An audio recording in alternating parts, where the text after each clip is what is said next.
Café and Networking Podcast promotes successful business experts. I'm Tom Reaoch, known as the King of Networking, connecting people throughout the world from my podcast studio in Brazil.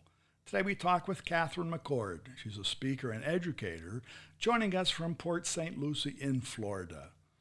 Katherine is President and People Operations Consultant at Titan Management, and she's on a mission to make workplace inclusion global. So, Katherine, how does mental health fit into the workplace? That is the question that everyone should be asking right now. It's mental health is part of our everyday lives, and every company functions around their people, right? The people are the beating heart of the organization. So if something matters to your humans, it matters to the workplace. How it comes into play. So I work, as you said, I work on a national level and somewhat internationally now. I'm very excited for that. Teaching different companies, different corporations how to better recruit, more about inclusion, these types of things. I also have done headhunting for more years than I can possibly count. So I've been hiring people for way too long. And it's become sort of a subject matter that is very passionate for me, because right now our hiring systems are broken, and how we treat our people is broken. We kind of have this antiquated idea that, people should just feel lucky to have a job, and that's just it. And that's not the world that we're in anymore, right? We've kind of started evolving past that. And mental health is part of health. So that's the first thing I like to tell people is we need to release the stigma. Mental health is just part of health. I read an article in Psychology Today that said that at some point in their lives, 50% of any population, they said America, but I'm sure it's true of any human population, but 50% of the population will experience a diagnosable mental health. And that doesn't count just like, I'm depressed because somebody passed away, or I'm, whatever like that. This is an actual diagnosable. It's 50%. So it's clearly just part of life. And in the workplace, we have to work with mental health as opposed to against it. So right now, a lot of times we are putting in policies and procedures that work against mental health. Whereas if we work with it, people are more productive, they're more likely to stay, and they're healthier and happier.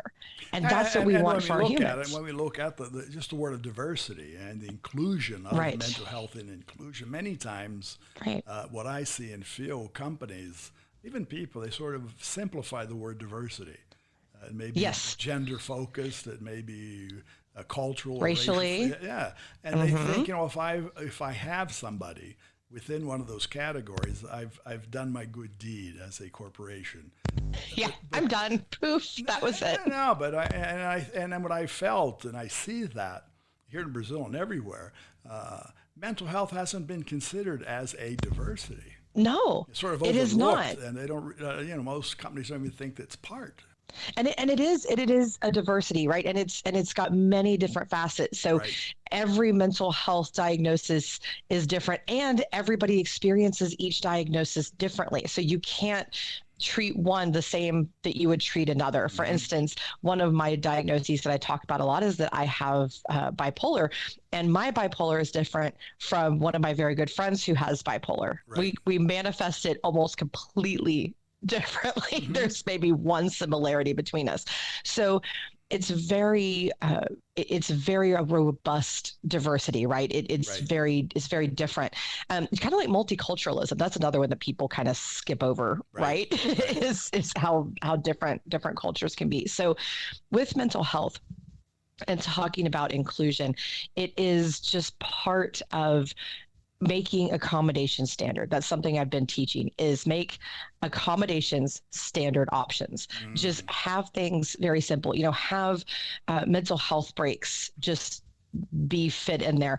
First of all, have mental health care as a benefit, please, companies. Like we're well into the age that that's just part of healthcare. So have mental health as a benefit. Also, do things that will alleviate stress. Allow people camera off meetings.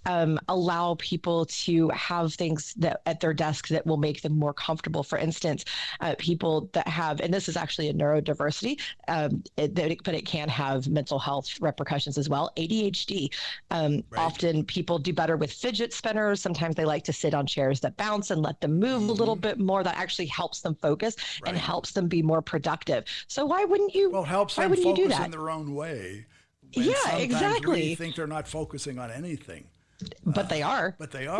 No, and I think that's the other side. Many times we don't realize what that person needs to adjust to themselves in any environment. Right. We just assume it really is. It has to be nice, and they, jumping around and fiddling, and just twiddling your thumbs may not be a way of, that I would do, but other people will. They need that. 100%. Yes. And then for other people, like I said, being off camera, there's this big trend right now that everybody needs to be on camera. Well, that doesn't work for everybody. For instance, I have a seizure disorder, and there are days when being on camera could actually cause me seizures. Not every day, but some days. And so it's very important. And with anxiety, and why would you want to cause your staff anxiety? That just makes no sense. And people go, but we won't be as productive if I can't see them. I'm like, do you not remember conference calls? Do you not remember this thing called the phone that we all use for all of these? Well, you're a speaker and you're talking about anxiety. Getting up on stage and talking to people is probably maybe one of the highest generating anxiety features of anybody. People said they'd rather die than speak. It's funny. I get told that all the time, but I love speaking. It came so naturally to me because from the time I was a little girl. No, but what you're saying, don't put a camera in front of you. Just speak. And just don't put a camera. Just let me talk to the humans. I know, but that's one of the issues. So, and we have to adjust to that. And so many of us can do that. Others, they'd rather have a camera, not want to speak to people. Absolutely. And it's different. And again, back to diversity, right? And inclusion. It's just whatever works for that individual. And when I'm teaching these different corporations and these different groups, that's what I teach them is it's as simple as asking somebody what they need. And being in the flexible. Corporations, are you teaching the HR type people? Are you teaching the sometimes, CEO but also people? Who are you teaching? A lot of managers, a lot of individual leaders. So managers, directors, CEOs, HR, kind of everybody in the people part of the business, right? Anybody whose job it is to take care of the humans. That's who I go around teaching.